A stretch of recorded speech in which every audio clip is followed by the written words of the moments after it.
അതുകൊണ്ട് നമ്മുടെ നാവ്, നമ്മൾ പറയുന്ന വാക്കുകൾ ശരിക്കും ശ്രദ്ധിച്ചോളി.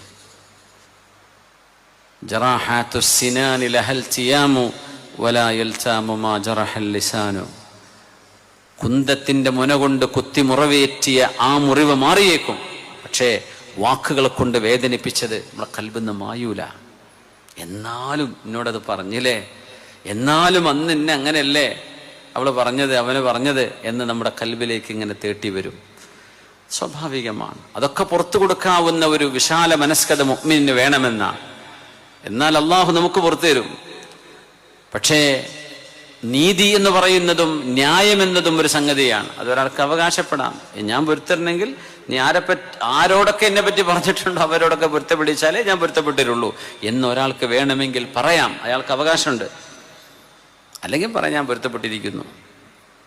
അതുകൊണ്ട് ലോകത്തിന്റെ നാനാഭാഗത്തും എത്തുന്നതാണിത്. കുറെ ഷെയറും ലൈക്കും കിട്ടുമ്പോഴേക്ക് തോന്നിയതൊക്കെ പറയുകയും വിളിച്ചു പറയുകയും ചെയ്ത് മനുഷ്യരെ അപമാനിക്കുന്ന ഈ പരിപാടി നിർത്തിയില്ലെങ്കിൽ അള്ളാഹിന്റെ കോടതിയിൽ നമ്മൾ പിടിക്കപ്പെടും. നമുക്ക് അവകാശങ്ങളോ നമുക്ക് ഹക്കോ ഉണ്ടായിരിക്കാം, അത് വേറെയാണ്.